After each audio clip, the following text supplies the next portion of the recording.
Diga conmigo, ¿quién es Jesús? La semana pasada estuve hablando qué haría Jesús.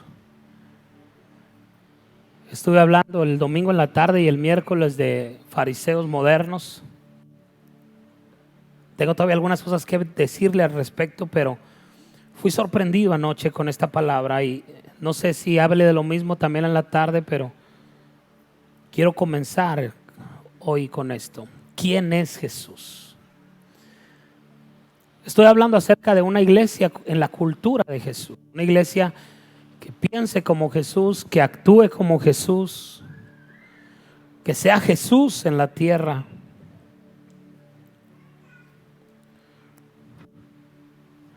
Y no hay otra manera de poder establecer la cultura de Jesús en medio de nosotros que viendo cómo era el carácter de Jesús, viendo en la Biblia cómo Jesús respondía, cómo se comportaba. O sea, hay un relato que me pareció muy poderoso. Voy a tratar de ser muy conciso en lo que voy a hablar. Solo creo que no me va a tardar mucho.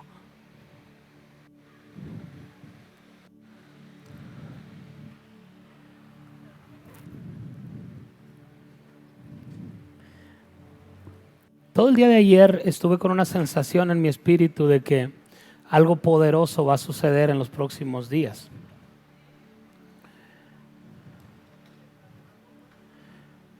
Le pregunté al espíritu, le dije, ¿cómo vamos a hacer cuando tengamos 3 reuniones, 4 reuniones los domingos? Y me dijo, pues comienza a practicar. Entonces voy a empezar a practicar. Mateo 16, versos del 13 al 20. ¿Quién es Jesús?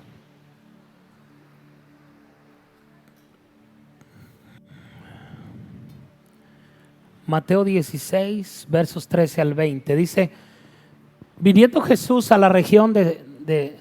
Las mujeres no sienten feo cuando leen eso. Por la cesárea. No. Si yo fuera mujer sentiría feo, pero bueno. Dice, viniendo Jesús a la región de Cesarea de Filipo, preguntó a sus discípulos diciendo, ¿quién dicen los hombres que es el Hijo del Hombre? Ellos dijeron, unos Juan el Bautista, otros Elías, otros Jeremías o alguno de los profetas. Él les dijo, ¿y ustedes quién dicen que soy yo? Respondiendo Simón Pedro dijo, tú eres el Cristo, el Hijo del Dios viviente. Entonces le respondió Jesús, bienaventurado eres Simón, hijo de Jonás, porque no te lo reveló carne ni sangre, sino mi Padre que está en los cielos. Y yo también te digo que tú eres Pedro, y sobre esta roca edificaré mi iglesia, y las puertas del Hades no prevalecerán contra ella. Y a ti te daré las llaves del reino de los cielos, y todo lo que atares en la tierra será atado en los cielos, y todo lo que desatares en la tierra será desatado en los cielos. Usted sabe que hay muchas teorías o muchas enseñanzas basadas en estos versos que están un poquito fuera de su contexto. De ahí sacan la gente que Pedro es el que está en la puerta y es el que cuando llegas al cielo te dice a ver si tu nombre está y te abre la puerta y todo eso, pero no tiene nada que ver con eso. Digo, no sé quién vaya a estar en la puerta, no sé si tenga puerta el cielo, ¿no? No me importa quién esté en la puerta, yo me voy a meter como quiera. Si está cerrado, tumbo la puerta o algo, pero...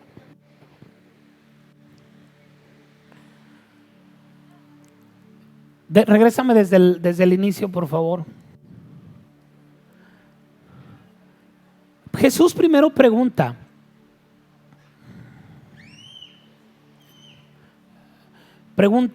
¿quién dice los hombres que es el Hijo del Hombre? Entonces yo les explicaba el miércoles, o les expliqué así de pasada, que esa declaración, cuando Jesús se autoproclama el Hijo del Hombre, a lo que está haciendo alusión y referencia es a las profecías del Antiguo Testamento, donde se declaraba al Mesías como el Hijo del Hombre. Va a ser el Mesías nacido de un hombre. Y cuando Él se autoproclama el Hijo del Hombre, fue el colmo, fue el estallar de la mentalidad religiosa. ¿Cómo dice que es el Mesías? ¿Cómo se autoproclama el Mesías? Entonces, cuando Jesús les pregunta, les está preguntando algo poderoso. Les está diciendo: ¿quién dicen los hombres que es el Hijo del Hombre?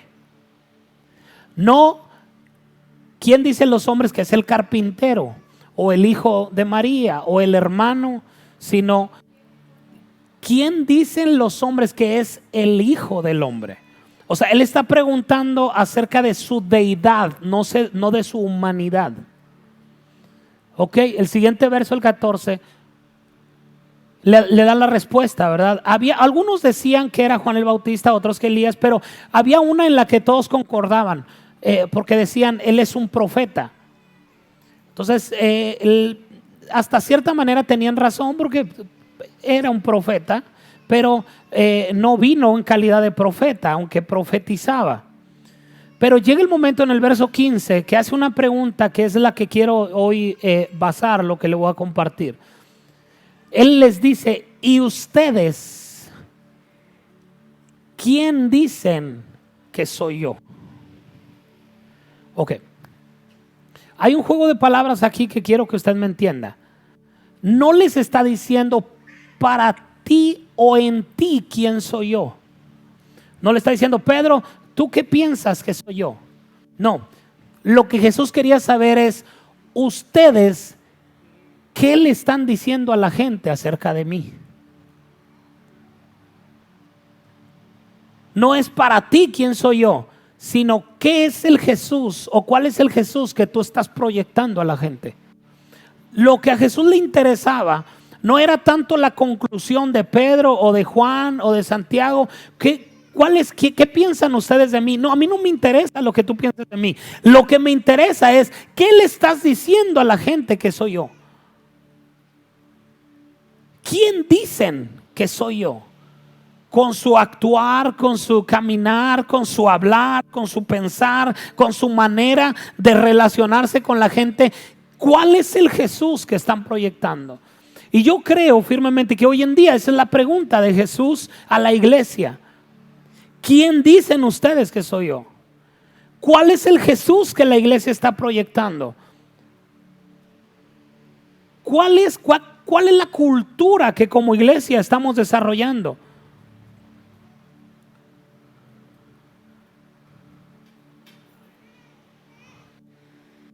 Yo no sé cuál sea tu pensamiento acerca de esto. Si yo te pregunto: ¿quién es Jesús para ti? Y tú me puedes dar una respuesta y otro me puede dar otra respuesta, y podemos sacar aquí 50 respuestas, 100 respuestas diferentes. Pero el punto no es quién es Jesús para ti, sino cuál es el Jesús que tú estás proyectando allá afuera. ¿Qué es el Jesús que la gente está viendo? Porque por más que le saquemos la vuelta, por más que evadamos esto,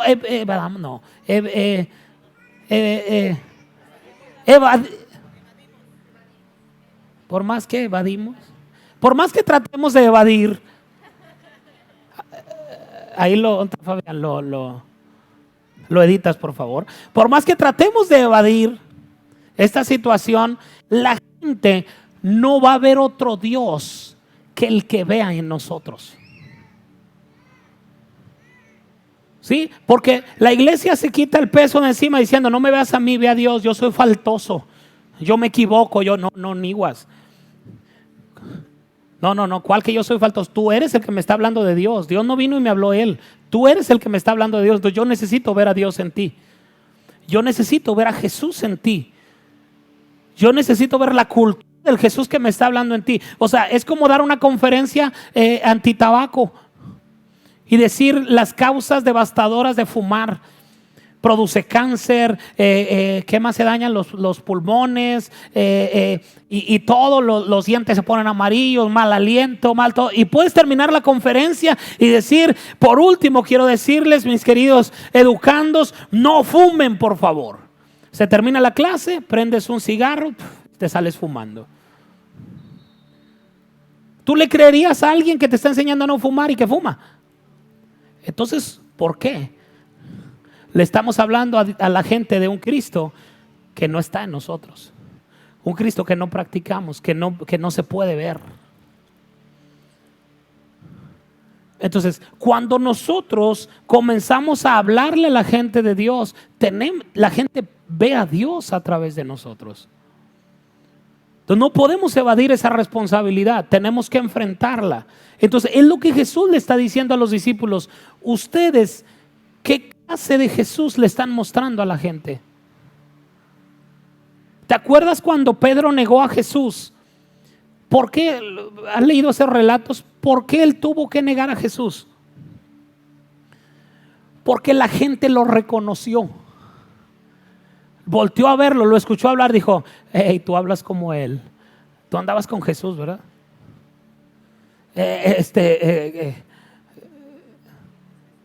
No, yo no lo conozco, yo no. ¿Cuántas veces has tenido que negar a Jesús? Tal vez nos parecemos a Él, tal vez hablemos algunas cosas acerca de Él, pero cuando lleguen y digan, oye, tú andas con Jesús, ¿verdad? O Jesús anda dentro de ti, y no me conviene reconocerlo porque no estoy proyectando al Jesús. Ahora, no quiero llevarte al terreno individual, que bien lo pudiéramos hacer, ¿verdad? Pero como iglesia, ¿cuál es el Jesús que estamos proyectando? ¿Qué estamos proyectando? ¿Al Mesías o al Sanedrín?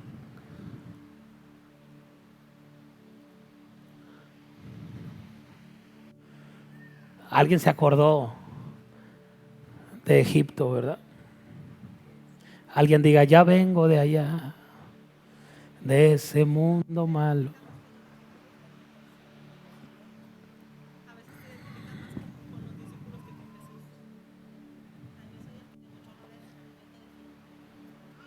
Sí.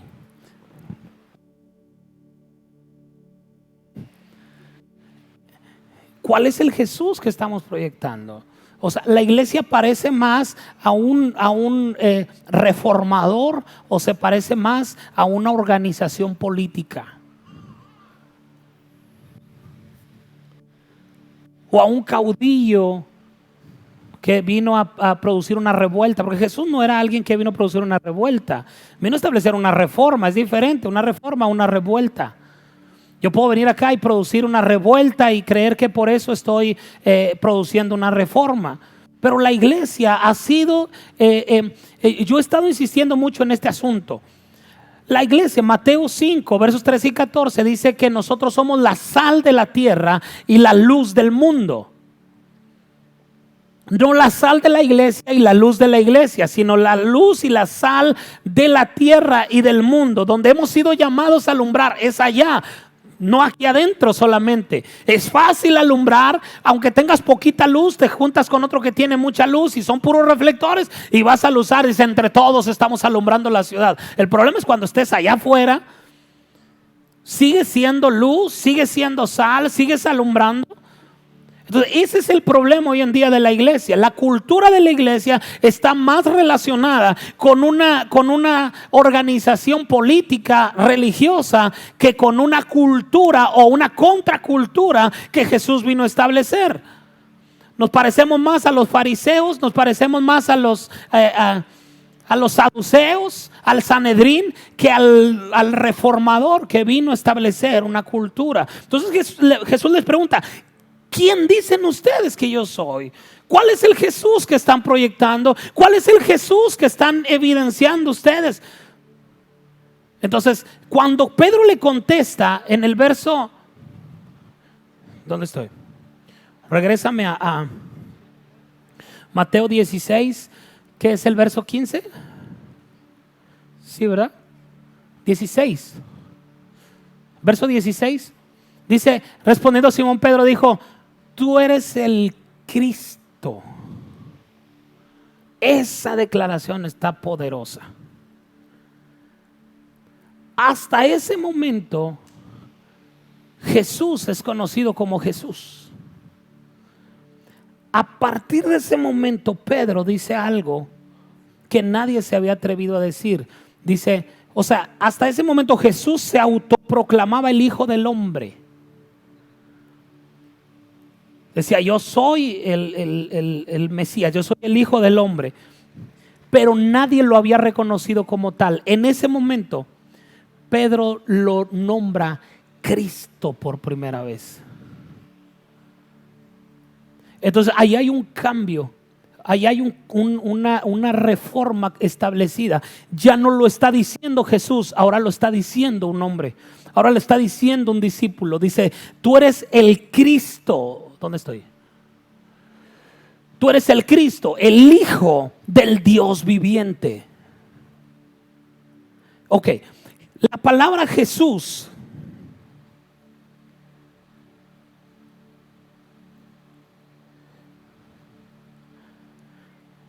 significa el Salvador, pero la palabra Cristo significa el ungido o el Mesías.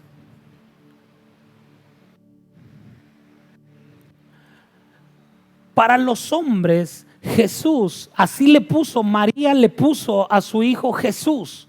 Es decir, hasta ese momento era reconocido. Si tú buscas el significado en griego de la palabra Jesús o del nombre de Jesús, dice nombre hebreo. O sea, era un nombre común que significa el Salvador. Ok, o alguien que vino a salvar. Pero cuando buscas el significado de la palabra Cristo, entonces te arroja un significado que es el ungido. O sea, ya no es alguien natural, sino alguien sobrenatural. Entonces cuando Pedro se atreve a decir, tú eres el Cristo, algo sucede en la tierra porque se está revelando la deidad de Jesús a través de un hombre, ya no a través de Jesús. ¿Estoy siendo claro hasta aquí? O sea, ya no se está dando a Cristo como un ser humano, sino como una deidad que descendió del cielo y entró para hacer pacto con la humanidad. Ok, entonces tú dejaste de ser Jesús para mí y comenzaste a ser el Cristo. Dejaste de ser solo un hombre y comenzaste a ser el ungido de Dios. Y cuando esta revelación es soltada, la respuesta de Jesús de lo que Pedro dijo, no quiero que pierda de vista, aquí hay revelación, así es que no cualquiera lo va a entender, pero el que lo entienda le va a hacer un clic en su mente. Dice, al 16, quiero que se quede con eso. Tú eres el Cristo, el Hijo del Dios viviente. Esa es la declaración de Pedro. Ahora sí, el 17 dice, entonces le respondió Jesús. Alerta la respuesta de Jesús con la conclusión de Pedro. Dice, bienaventurado eres, Simón, hijo de Jonás, porque esto no te lo reveló carne ni sangre, sino mi Padre que está en los cielos. ¿Quién es Jesús? Solo puede ser dado a través de revelación, no a través de enseñanza, no a través de predicaciones, no a través de clases. Tiene que ser una revelación dada por Dios. Gnosis es enseñanza, información, pero epignosis es revelación. Gnosis va a la mente, epignosis va al espíritu. Lo que está diciendo ahí, esta información, Pedro, que acabas de decir, no está en la mente, está en el espíritu. No es información, es revelación. Y la revelación va a producir en tu vida lo que la información no puede. La información puede hacer que después de 9 semestres pueda ser ingeniero o pueda ser licenciado. La epignosis en un momento te convierte de ser un hombre simple a ser el ungido de Dios. Ese es el poder de la revelación dentro de la iglesia. La iglesia se mueve en información, en entretenimiento, en cosas que no van al espíritu, sino que van a la mente. Tienen la cabeza grande, pero el espíritu seco. Cuando vas a un lugar donde hay revelación, tu espíritu comienza a hacer cosas que nunca había hecho. Comienza a sentir cosas que nunca había sentido. Comienza a ver lo que nunca había hecho. Y alguien dice, pero ¿qué me está pasando? Yo nunca había hecho esto. Yo nunca había hecho aquello. Es el resultado de la revelación, de que tu espíritu esté comenzando a vivir. Pastor, pero yo soy cristiano hace 30 años. No te dije cuánto tiempo tienes yendo a la iglesia. Te dije cuánto tiempo tienes escuchando revelación.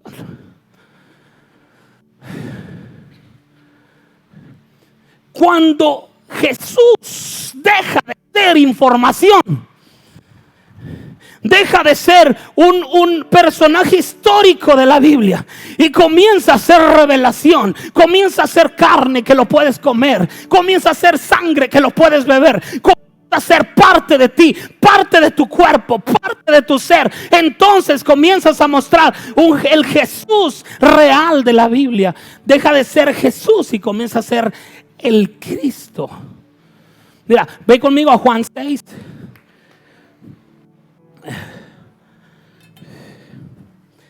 Juan 6, ubíquenme los versos.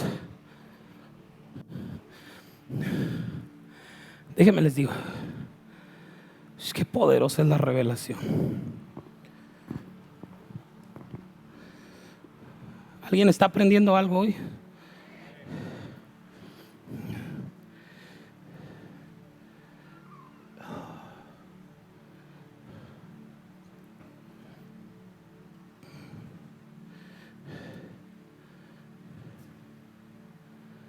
Mire el verso 25, Juan 6, a partir del verso 25 en adelante, es uno de los pasajes más duros de la Biblia.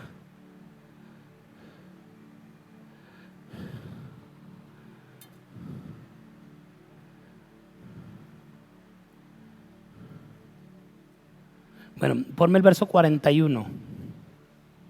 Todo el capítulo es poderoso, pero quiero mostrarles lo que le estoy hablando. Dice el verso 41, murmuraban entonces de él los judíos, porque había dicho, yo soy el pan que descendió del cielo. Y decían, ¿no es este Jesús el hijo de José?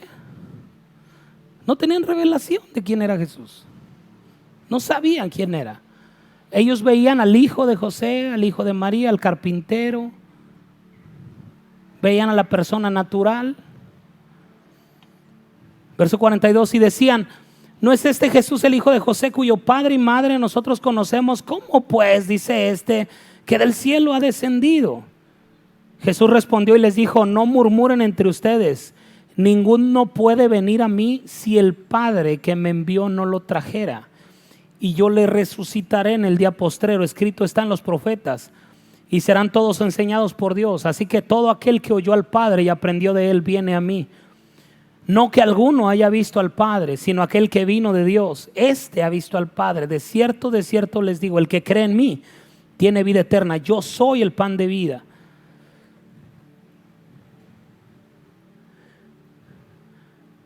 ¿Dónde me quedé? 48. Dice, yo soy el pan de vida. Sus padres comieron el maná en el desierto y murieron. Porque ellos veneraban a Moisés, porque Moisés les había dado maná. Dice, pero sus padres comieron ese maná y ya murieron. Este es el pan que descendió del cielo, para que el que de él coma no muera. Yo soy el pan vivo que descendió del cielo.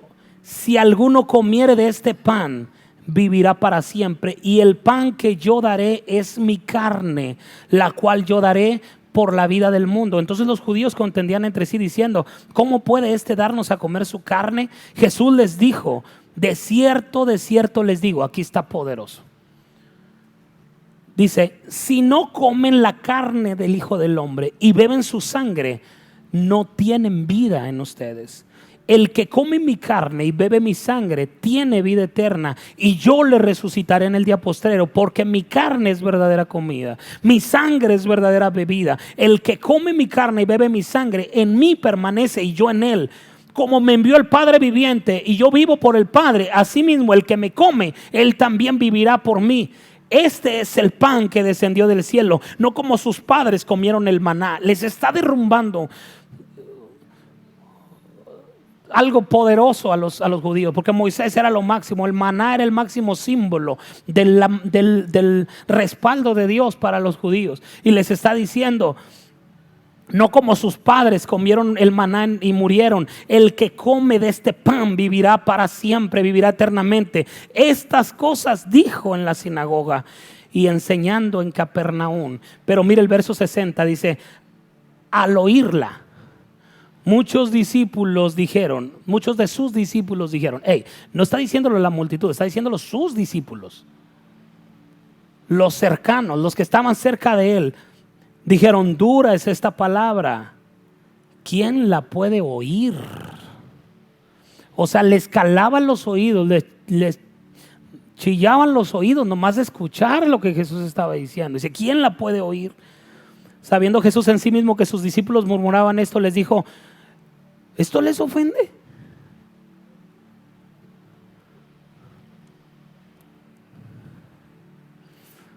Pues qué si verán al Hijo del Hombre subir a donde estaba primero. El Espíritu es el que da vida, la carne para nada aprovecha. Las palabras que yo les he hablado son espíritu y son vida. Pero hay algunos de ustedes que no creen, porque Jesús sabía desde el principio quiénes eran los que no creían y quién le había de entregar. Y dijo: por eso les he dicho que ninguno puede venir a mí si no le fuera dado al Padre. Mira lo que dice el verso 66, que es el versículo de la bestia, porque es Juan 6:66. Desde entonces muchos de sus discípulos volvieron atrás y ya no andaban con él. ¿Por qué? Porque no quisieron comer su carne y beber su sangre.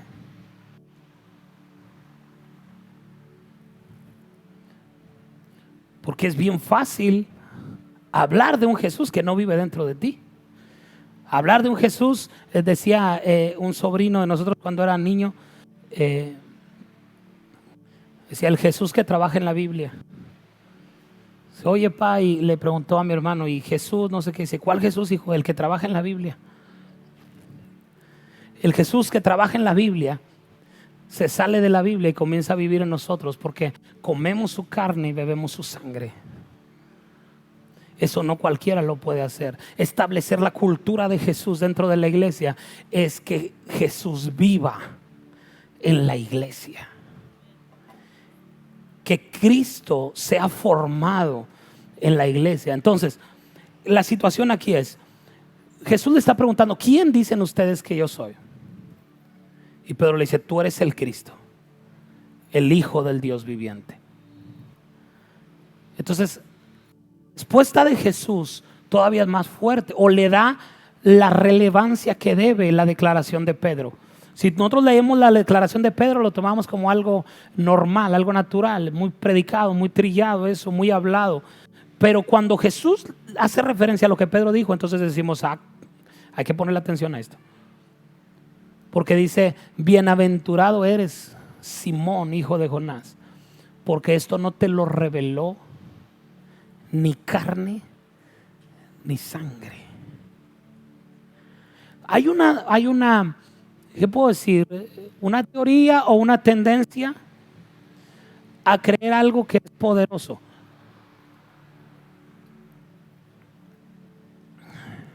¿Se acuerda usted del monte de la transfiguración?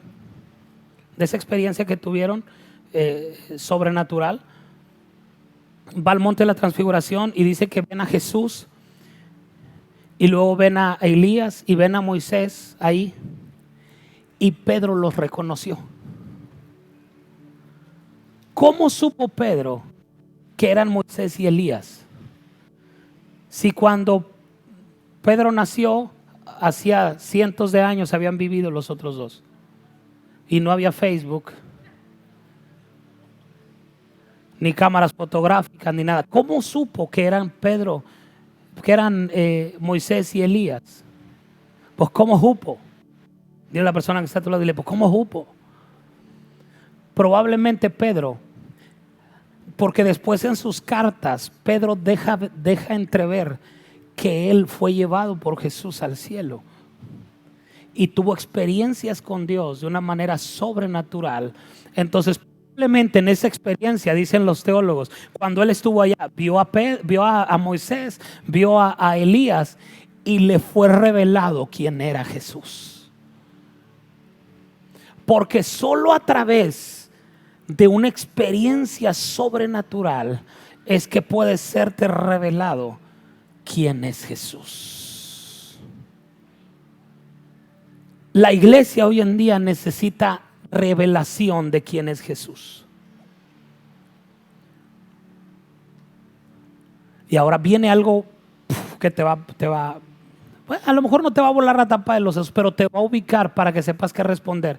Porque muchas religiones están basadas en estos versículos, y ahora vas a tener una respuesta. Cuando te la dé vas a decir: ah, mira, haberlo sabido, hombre. Cuando Jesús le pone una lupa a la revelación o a la declaración que Pedro está haciendo acerca de lo que Dios le reveló, bienaventurado eres porque esto no te lo reveló. Tú lo que estás diciendo proviene de revelación, no de información. Eso no te lo enseñó nadie. No fuiste a un seminario, no fuiste a un diplomado. Te lo reveló mi Padre directamente. Tú tienes comunión con Dios. Por eso vino la revelación. Ok, cuando magnificamos esa revelación, estamos en Mateo 16, verso 17.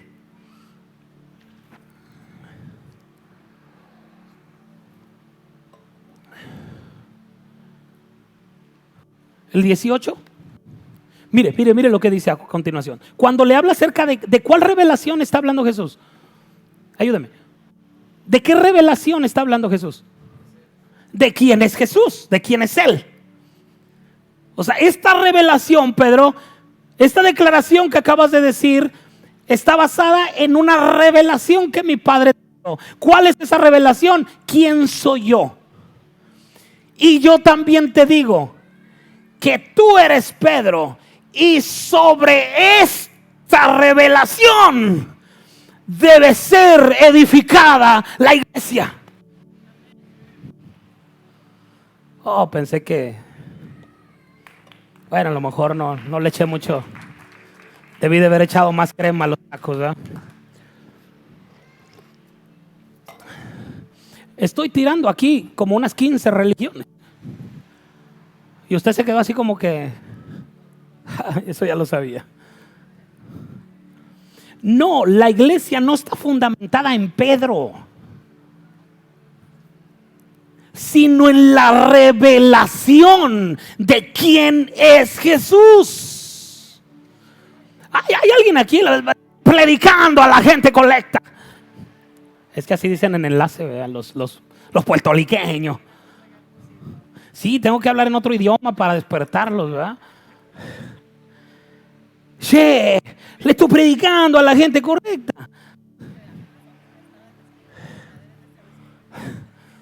En esta revelación debe estar fundamentada la iglesia. ¿En cuál revelación? En quién es Jesús, no en quién es Pablo, no en quién es Pedro, no en quién es Elías, no en quién es Moisés, sino en quién es Jesús. La iglesia debe estar establecida sobre un fundamento sólido, poderoso, en la cultura de Jesús. Efesios 2, 19 al 22.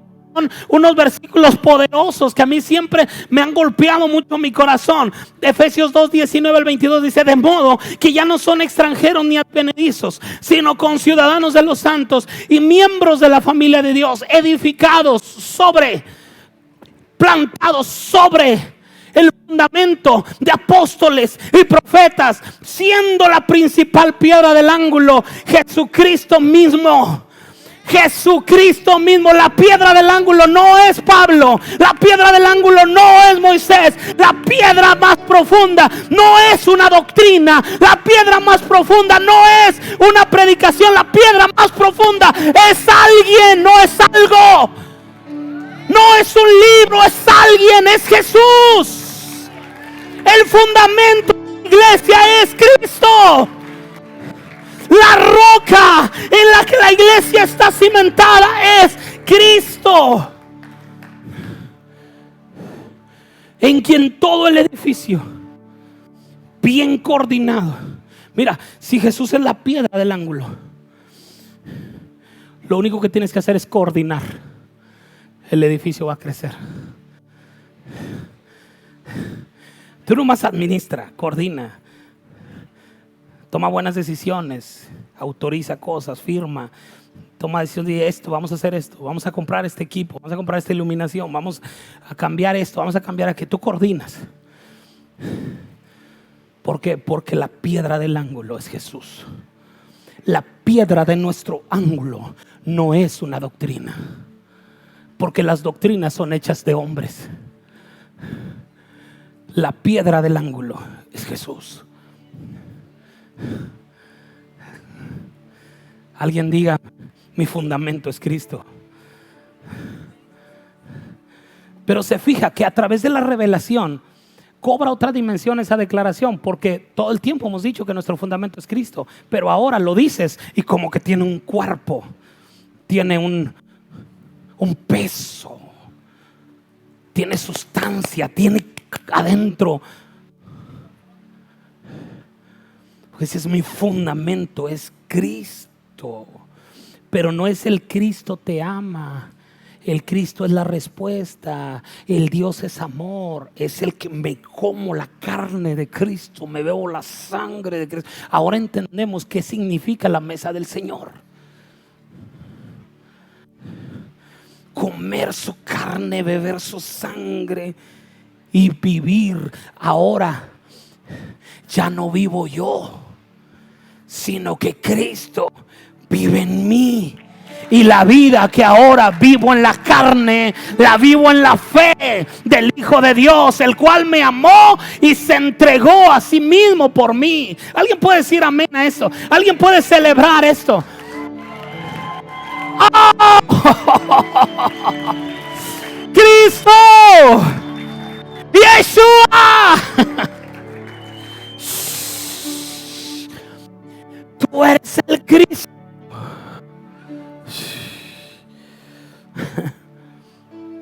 Entonces,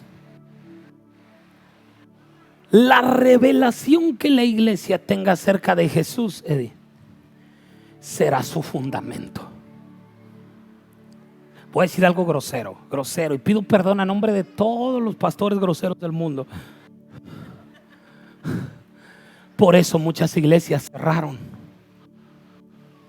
Por eso muchos ministerios no se pudieron sostener en pie, porque no tenían la revelación de quién es Jesús. Sabían más de su doctrina que de Jesús. Sabían más de su libro de estatutos y de constitución y de enseñanzas. Tenían más información de Pedro que de Jesús. Se identificaban más con los discípulos que con Jesús. Tenían más información de Pablo que de Jesús. ¿No sabes que lo que Pablo hizo es revelar a Jesús? Pablo no se autorreveló.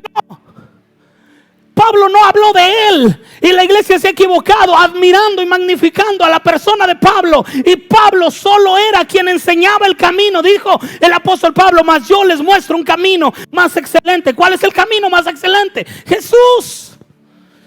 Jesús alzó la voz y dijo: señoras, señores, yo soy el camino, la verdad y la vida, y nadie va al Padre si no es por mí. Vamos a ese aplauso fuerte, Dios.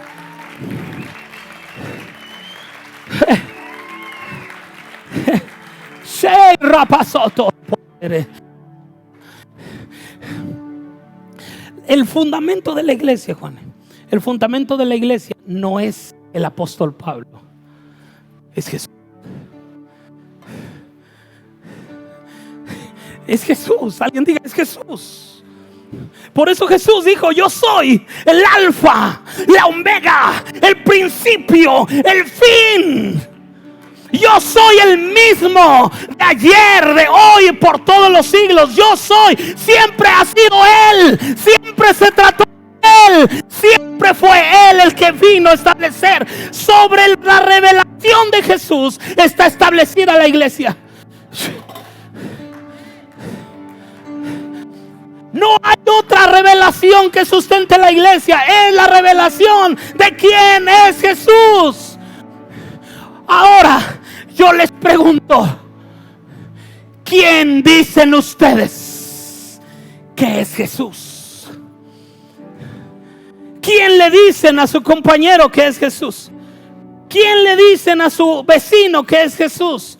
¿Cuál es el Jesús que estás proyectando en tu vida? ¿Cuál es el Jesús que estás mostrando? ¿El Jesús que tiene compasión por la gente que se pierde? ¿O el Jesús que ama al religioso y odia al que necesita un milagro? Jesús no perdió el tiempo con los religiosos, pero sí dedicó su vida a quien necesitaba de él. Los sanos no tienen necesidad de médico, los enfermos sí. Y la iglesia prefiere tener sanos que enfermos. Hágame usted el grandísimo favor, poner un termómetro en la puerta de la iglesia para regresar a los que están enfermos. Compra un candado y ponlo en la puerta y cierra ese.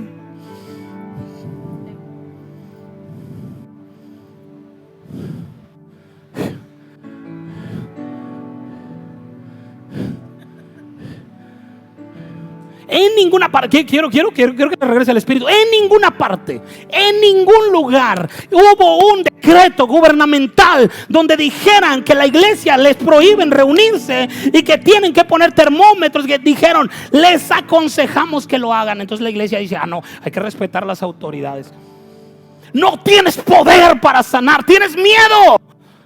Esa no es la cultura de Jesús. La cultura de Jesús es amor por aquel que se pierde. Si alguien llega aquí con temperatura, aquí lo sanamos. Si alguien llega enfermo, aquí hacemos un milagro, porque el sanador está aquí. No es porque haya un poder en nosotros, es porque el sanador está aquí.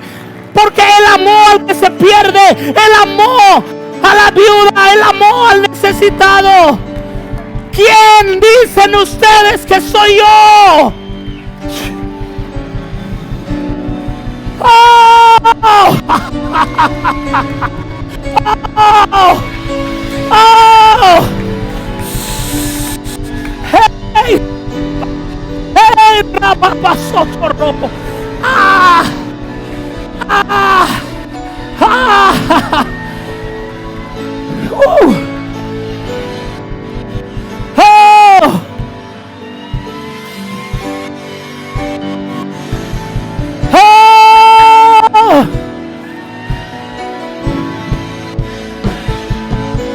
Jesús.